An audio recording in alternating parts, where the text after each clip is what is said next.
Welcome to my after work routine. Kung pwede ko lang gawing 28 hours ang isang araw, ginawa ko na.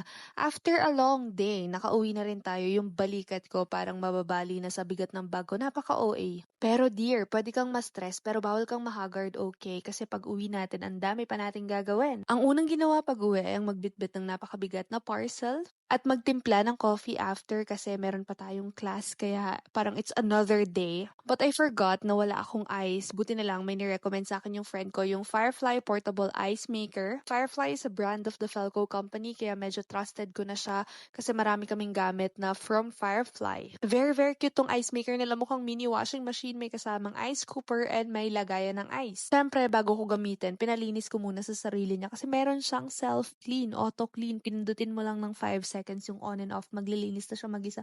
Perfect for my lazy ass. And then, select ka lang ng size ng ice mo. For me, go for large kasi maliit yung small. Kasi small nga eh, 'di ba? Continuous yung production niya, so nag-wait ako ng mga 45 minutes para dumami yung ice. Ang ginawa ko muna dyan ay nag-review Etchos, nagnood ng Emily in Paris talaga. Dinner na rin kasi hanggang 9:30 ang class ng taong to. Kita nyo, ang ganda na nung ice, 'di ba? Ganitong mga purchases yung nagpapasaya sa akin. Diyos ko, is this adulting? Anyways, follow nyo lang yung TikTok account ni Firefly kasi marami dong mga exclusive promos and offers. Pwede na ako magtayo ng cafe. OA. Kapag naglalaro din pala ako ng busy-busy yan, gumagawa ako ng schedule ko para lang hindi ko makalimutan yung mga dapat kong gawin the next day. Hindi ko na ipapakita yung mga skincare ko pa dyan after ng gabing yan cause I don't care. Ano daw? Yun lang, bye-bye.